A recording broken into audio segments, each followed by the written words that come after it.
Welkom by vandag se lesing. Ons sal bespreek hoe om navorsingsbevindinge met betrekking tot bestaande literatuur en modelle op te som. Kom ons kyk eers na hoe bevindinge ooreenstem met bestaande literatuur. Bevestiging van voorheen gevestigde teorieë versterk hul geldigheid. Vervolgens identifiseer ons teenstrydighede en divergensies. Dit stel nuwe perspektiewe voor of daag huidige begrip uit, dikwels as gevolg van metodologiese variasies of kontekstuele faktore.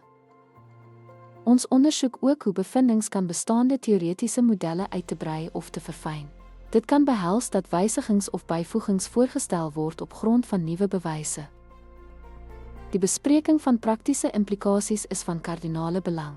Bevindinge moet werklike relevantie bied en implikasies vir beleid, praktyk of verdere navorsing uitlig. Samevattende navorsing bevindinge met betrekking tot bestaande literatuursituasies nuwe insigte binne die breër akademiese gesprek. Hierdie benadering beklemtoon die belangrikheid van nuwe bevindinge wat die weg baan vir toekomstige navorsing en praktiese toepassings. Dankie jy het by vandag se lesing aangesluit. Om te verstaan hoe om navorsingsbevindinge te kontekstualiseer, is noodsaaklik vir die bevordering van kennis en praktyk in enige veld.